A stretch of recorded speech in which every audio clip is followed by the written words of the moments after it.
Hello everybody, I am Deepika from LearnoHub, a free learning platform where you can study science, maths, SST absolutely for free only at learnohub.com.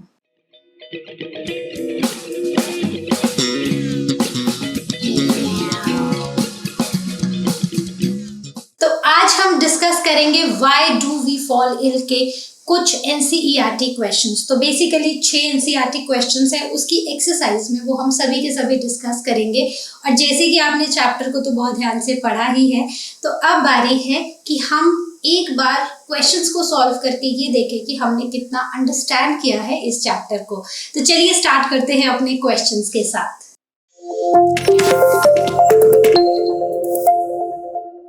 Start करते हैं question number 1 से।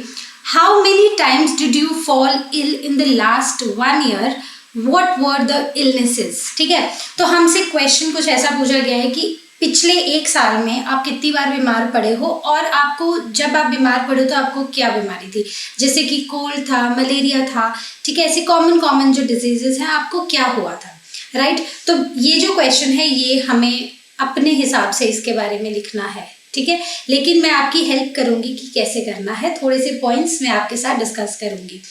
तो A part है, think of one change you could make in your habits in order to avoid any of or most of the above illnesses. ठीक है, think of one change you would wish for in your surroundings in order to avoid any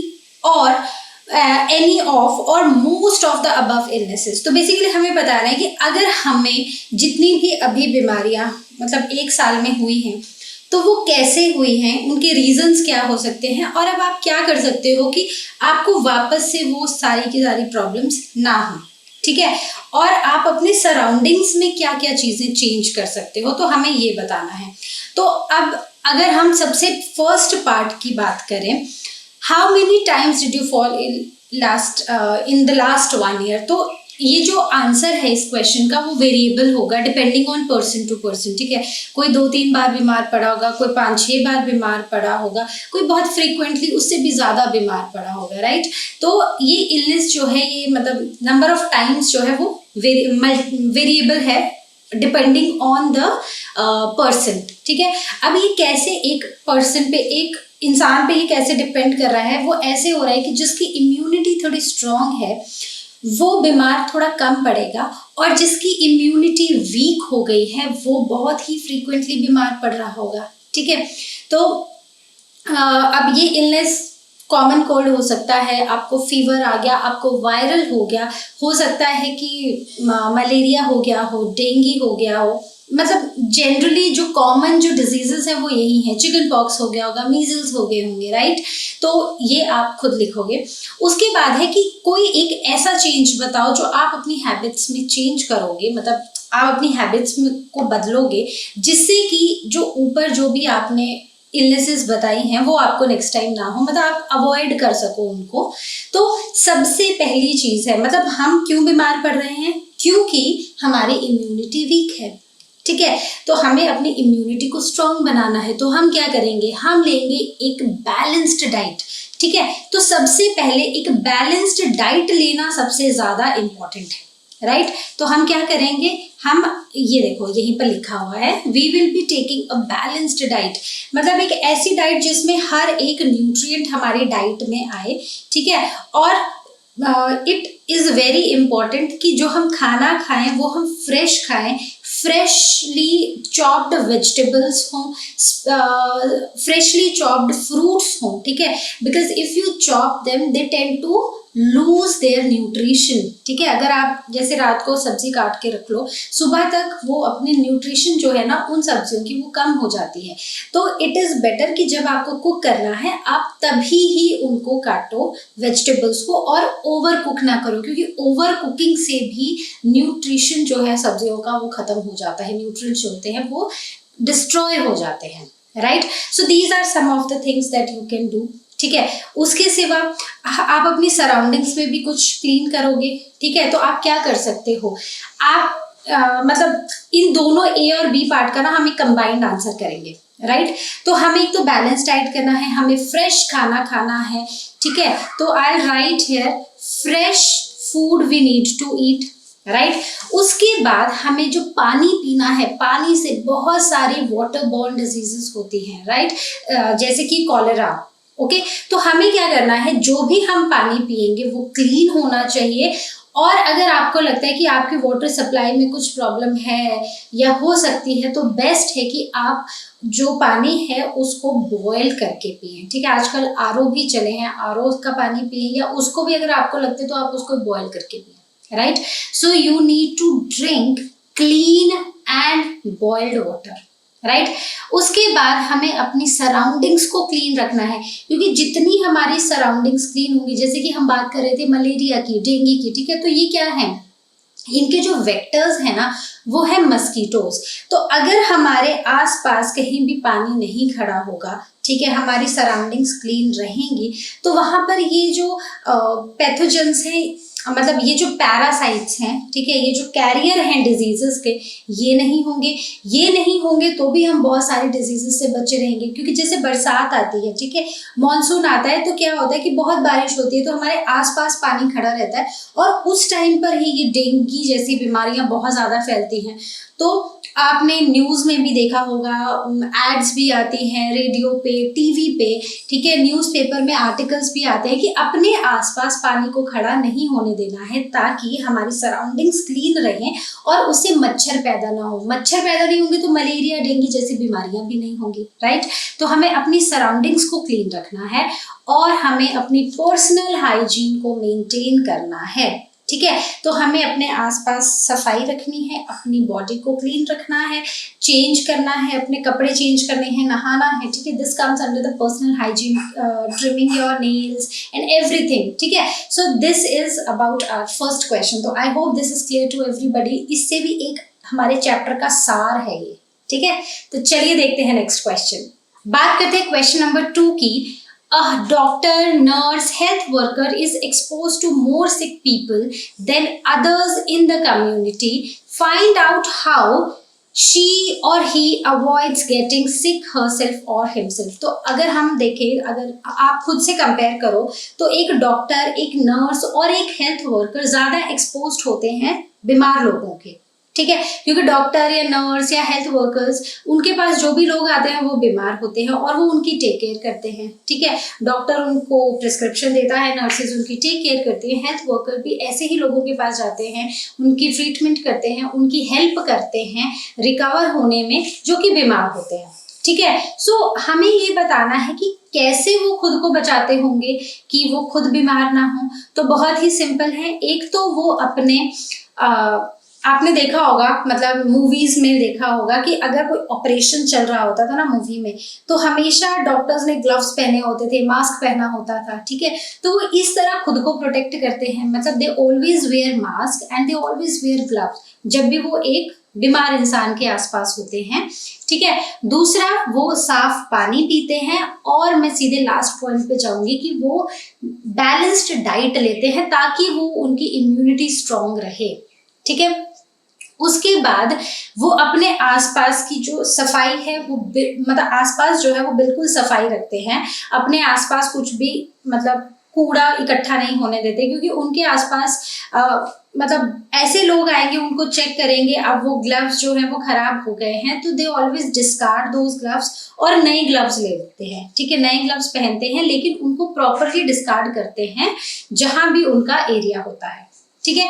उसके बाद covering themselves properly while entering into the infected area. तो मतलब Covid के time पे ही आपने देखा होगा बहुत सारे वीडियोस, पिक्चर्स ऐसी वायरल हुई थी जिनमें कि हमने देखा है कि कोई नर्सेज हैं, कोई डॉक्टर्स हैं, वो प्रॉपर पीपीई किट पहनकर ही वो ऐसे वार्ड्स में जा रहे हैं जहां पर कोविड पेशेंट्स हैं, ठीक है। तो वो क्या कर रहे हैं, वो प्रॉपरली खुद को कवर कर लेते हैं ताकि वो किसी भी तरह से वो जो पैथोजेंस है या जो भी बीमारी, मतलब हाँ ऑब्वियसली पैथोजन, जो बीमारी कॉज करने वाले जो एजेंट्स हैं वो उनके पास ना आ सके, ठीक है। तो इस तरह डॉक्टर्स, नर्सेज, हेल्थ वर्कर्स खुद को प्रोटेक्ट करते हैं इन डिजीजेस से। तो आई होप ये क्वेश्चन आपको क्लियर हुआ होगा। बात करते हैं क्वेश्चन नंबर 3 की। Conduct a survey in your neighborhood to find out what the 3 most common diseases are. Suggest 3 steps that could be taken by your local authorities to bring down the incidences of these diseases. ठीक है, तो हमें अपने आसपास ये पता करना है कि कौन सी 3 कॉमन डिजीजेस हैं जो आसपास रहती हैं, ठीक है, और लोकल अथॉरिटीज जो हैं वो क्या कर सकती हैं ताकि इन डिजीजेस से को हम कम कर सकें, मतलब इनका जो स्प्रेड है उसको हम कम कर सकें। तो पहली बात कि ये कॉमन डिजीजेस क्या होती है, बेसिकली वायरल हो जाता है, ठीक है, कोल्ड हो जाता है, कफ हो जाता है, देन मलेरिया, डेंगू और लूज मोशंस। तो ये बेसिकली कुछ कॉमन डिजीजेस हैं, और आजकल हम देखें तो कोविड भी एक कॉमन डिजीज ही हो गई है, ठीक है। तो हम क्या कर सकते हैं, लोकल अथॉरिटीज क्या कर सकती हैं? लोकल अथॉरिटीज जो भी पानी आ रहा है घरों में, ठीक है, जो वाटर सप्लाई है वो अनकंटामिनेटेड आए और वो क्लीन हो, ठीक है, पानी जो है वो कंटामिनेटेड ना हो और क्लीन पानी आए घरों में। ये सबसे पहली चीज है जो लोकल अथॉरिटीज कर सकती हैं, क्योंकि वाटर बॉर्न डिजीजेस बहुत सारी होती हैं, राइट। उसके बाद मेंटेनिंग हाइजीनिक सैनिटरी कंडीशंस। तो जैसे अगर हम बात करें, अब रोज के रोज घरों से क्या निकल रहा है, कूड़ा निकल रहा है, तो उसका जो डिस्पोजल है ना वो प्रॉपर होना चाहिए। ऐसा नहीं होना चाहिए कि वो कहीं भी घरों के आसपास कहीं भी एक जगह खाली दिखी वहां पर डंप कर दिया, ठीक है, उससे भी बहुत ज्यादा इन्फेक्शंस होने के चांसेस होते हैं, वहां भी बहुत सारे पैथोजेंस होते हैं। तो जो हमारी सराउंडिंग्स है वो क्लीन होनी चाहिए। अगर it is not only like local authorities की रिस्पॉन्सिबिलिटी कि हमारी सराउंडिंग्स क्लीन होनी चाहिए, प्रॉपर गार्बेज का डिस्पोजल होना चाहिए, बट ये एक पर्सनल लेवल पे भी हर इंसान को कोशिश करनी चाहिए, ठीक है। उसके बाद है creating awareness among the people with the help of posters and pamphlets. तो पोस्टर्स से, पैम्फलेट से, आजकल तो एड्स आती हैं, रेडियो पे आती हैं, टीवी पे आती हैं, ठीक है। तो इन सब की मदद से हमें लोगों के बीच अवेयरनेस क्रिएट करनी है कि हमारे आसपास की चीजों को हमें क्लीन रखना है और कैसे रखना है, ठीक है। क्लीन तो रखना है बट उनको ये बताना जरूरी है कि कैसे रखना है, ओके। उसके बाद जो वैक्सीनेशन है वो प्रॉपर टाइम पे होनी चाहिए, ठीक है। जैसे कुछ डिजीजेस हैं, चिकन पॉक्स है, मीजल्स हैं, ये सारी जो डिजीजेस है ना, इनके अगेंस्ट बचपन में ही, मतलब चाइल्डहुड में ही बच्चों को क्या लग जाते हैं, इंजेक्शंस, मतलब वैक्सीनेशन हो जाती है। तो ये जो वैक्सीनेशन है ना ये टाइम पे होनी चाहिए। अब जैसे अगर हमने कोविड का सिनेरियो देखा है तो उसमें भी जब वैक्सीनेशन टाइम पर हुई तो उससे बहुत सारे लोग जो हैं, अब मतलब कोविड ऐसा नहीं है कि खत्म हो गया है, बट लोगों में एक इम्यूनिटी आ गई है, और अगर कोविड होता भी है तो भी वो बहुत सिवियर वाली सिचुएशन पे लोग नहीं पहुंचते हैं, बहुत कम लोग वहां तक पहुंचते हैं, लेकिन बहुत सारे ऐसे लोग हैं जो नॉर्मल फीवर से या कोल्ड होने के बाद वो ठीक हो जाते हैं, ठीक है। तो वैक्सीनेशन जो है वो प्रॉपर होनी चाहिए और टाइम पे होनी चाहिए, ओके। तो I hope this question is also clear to everybody. Let's see our next question. Question number 4, a baby is not able to tell her or his caretaker that she or he is sick. What would help us to find out that the baby is sick and what is the sickness? ठीक है, तो अगर अब हम छोटे babies की बात करें, because they are not able to speak, ठीक है, properly, ठीक है, मतलब they just talk, those baby talks ही होती हैं उनकी, राइट। और अगर उनको, अगर थोड़ा सा जैसे 2 या 3 साल का ही बच्चा है तो भी वो क्लियरली ये नहीं बता पाता है कि उसको प्रॉब्लम क्या हो रही है ना। बहुत क्लियरली बच्चे, मतलब 5-6 साल की उम्र तक वो बहुत क्लियरली बताने लगते हैं कि अच्छा हमें ये पेट दर्द हो रहा है, सर दर्द हो रहा है, से कहीं बॉडी में पेन हो रही है ना, गले में दर्द हो रही है, लेकिन उससे छोटे बच्चे ना क्लियरली नहीं बता पाते हैं। तो अगर हम बेबीज की बात करें तो बेबीज का क्या होता है कि हमें उनके बिहेवियरल चेंजेस देखने पड़ते हैं।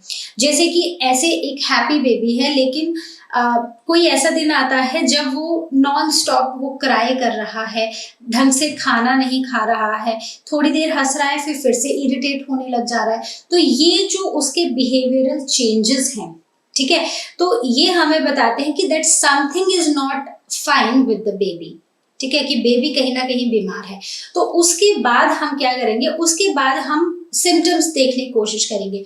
क्या उसका नाक बंद है, क्या आपको लग रहा है उसको कॉफ है, या वो खांसी कर रहा है, या उसका नोज रनिंग नोज है, ठीक है, नाक बह रही है, या उसको फीवर है, उसका टेम्परेचर चेक करेंगे, या हम मतलब उसका स्टूल भी चेक करते हैं कि अच्छा मतलब वो प्रॉपरली स्टूल पास कर रहा है या नहीं कर रहा है। तो ये सारी चीजें हम चेक करेंगे, ठीक है। तो ये तो आंसर हो गया कि that the baby is sick, ये हमें इन चीजों से पता चलेगा, ठीक है। अब उसको क्या सिकनेस है, क्या प्रॉब्लम है, क्योंकि बेबी बता नहीं पाएगा, लेकिन अब हमने कुछ सिम्टम्स को ध्यान दिया कि क्या उसको फीवर है, शायद है, ठीक है, क्या उसको कोल्ड है, हाँ है, ठीक है। हो सकता है कि मतलब जो स्टूल पास कर है वो भी नॉर्मल नहीं है, ठीक है, बहुत पतला है या कुछ अनयूजुअल है जो नॉर्मल होता है उससे। तो उन सब चीजों से मतलब वो जो सिम्टम्स है ना, वही हमें बताएंगे कि बेबी को क्या सिकनेस है, ठीक है। So I hope these 2 points are clear to everybody, ठीक है। So sickness will be determined by finding out the symptom. तो सिम्टम क्या है, सिम्टम हमें उसकी सिकनेस बताएगा, ठीक है। So I hope this is clear. Let's see our next question. Question number 5, under which of the following conditions is a person most likely to fall sick. ठीक है, तो हमें 3 कंडीशंस दी गई हैं। सबसे पहले है when she is recovering from malaria, मतलब एक ऐसी कंडीशन जब वो मलेरिया से रिकवर हो रही है पेशेंट। दूसरी, when she has recovered from malaria and is taking care of someone suffering from chickenpox। तो मतलब वो जो पेशेंट है वो खुद रिकवर हो चुकी है मलेरिया से, लेकिन अब वो एक ऐसे पेशेंट की टेक केयर कर रही है जिसको चिकन पॉक्स है। और थर्ड है when she is on a 4-day fast after recovering from malaria and is taking care of someone suffering from chickenpox।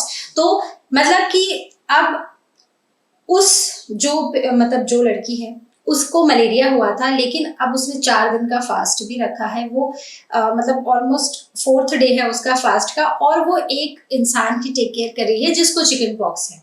तो इनमें से कौन से सिचुएशन में वो जो लड़की है उसकी ज्यादा चांसेस हैं बीमार होने के, फिर से, और क्यों, ठीक है। तो अगर हम देखें, सबसे पहला था कि when she is recovering from malaria, तो ऑब्वियसली अगर वो मलेरिया से रिकवर कर रही है, चांसेस तो अभी भी हैं क्योंकि इम्यूनिटी वीक है, ठीक है, लेकिन उससे भी थोड़े ज्यादा चांसेस है कि अभी वो खुद तो रिकवर हो रही है ना, उसकी इम्यूनिटी अपनी तो वीक है ही है, और अब वो एक ऐसे इंसान की टेक केयर कर रही है जिसको चिकन पॉक्स है, तो यहाँ पर भी उसके बीमार होने के चांसेस हैं। लेकिन सबसे ज्यादा बीमार होने के चांसेस तब हैं जब वो मलेरिया से रिकवर हो रही है, ठीक है, और वो एक उसने फास्ट भी रख लिया, मतलब 4 डेज फास्ट, मतलब 4 डे फास्ट रखा, तो मतलब उसने खाना ढंग से नहीं खाया, एक बैलेंस्ड डाइट उसने ऑब्वियसली नहीं ली होगी, है ना, और ये एक ऐसे भी इंसान की टेक केयर कर रही है जिसको चिकन पॉक्स है, ठीक है। तो इस केस में क्या है कि उसकी इम्यूनिटी तो पहले से ही वीक है क्योंकि उसको मलेरिया हुआ था, और अब वो एक प्रॉपर बैलेंस्ड डाइट भी नहीं ले रही है। बैलेंस्ड डाइट लेगी तभी तो वो जल्दी रिकवर करेगी, ठीक है, उसकी इम्यूनिटी स्ट्रांग होगी, लेकिन वो एक प्रॉपर बैलेंस्ड डाइट भी नहीं ले रही है, और वो एक ऐसे इंसान की टेक केयर कर रही है जिसको एक इन्फेक्शियस डिजीज है, जिसको एक कम्युनिकेबल डिजीज है, क्योंकि अपनी इम्यूनिटी वीक है। तो अब दूसरे इंसान से, मतलब जो एक बीमार इंसान है जिसको चिकन पॉक्स है, उससे इन्फेक्शन होने का खतरा भी उस लड़की को हो गया है, ठीक है। सो अकॉर्डिंग टू मी सी वाला जो ऑप्शन है उसमें इस लड़की के बीमार होने के चांसेस सबसे ज्यादा हैं, ठीक है। तो रीजंस भी मैंने आपको बता दिए, because she is not taking proper diet, क्योंकि 4 दिन के फास्ट पे है, बैलेंस डाइट ले ही नहीं रही है, उसकी इम्यूनिटी अपनी लो है क्योंकि उसको वो अभी रिकवर हो रही है मलेरिया से, और तीसरी वो एक ऐसे इंसान की टेक केयर कर रही है जिसको एक कम्युनिकेबल डिजीज है। तो क्योंकि अपनी इम्यूनिटी ही लो है, तो जब वो एक कम्युनिकेबल डिजीज से सफर करने वाले इंसान की टेक केयर कर रही है, तो ऑब्वियसली वो बीमार होने के उसके चांसेस भी बहुत ज्यादा है, ठीक है। So I hope this question is clear to everybody. Let's see our next question. Question number 6, under which of the following conditions are you most likely to fall sick. तो इनमें से कौन सी कंडीशन में आपको लगता है कि आप बहुत ज़्यादा आपके चांसेस है कि आप बीमार हो जाओगे। सबसे पहले है when you are taking examination, कि जब आपके एग्जाम्स हैं तो आपके बीमार होने के चांसेस बहुत ज़्यादा है। तो होता है, थोड़ा सा स्लीपलेस नाइट्स होती हैं, आप नहीं सो पाते हो, टेंशन हो जाता है, स्ट्रेस हो जाता है, राइट। दूसरा है when you have travelled bye बस एंड ट्रेन फॉर 2 days, तो आपने बस का सफ़र किया है और ट्रेन का सफ़र किया है 2 दिन के लिए। तो उस केस में भी यही होता है कि अब आप अपना खाना खुद तो बना नहीं रहे हो, बाहर से खाना ले रहे हो, ठीक है।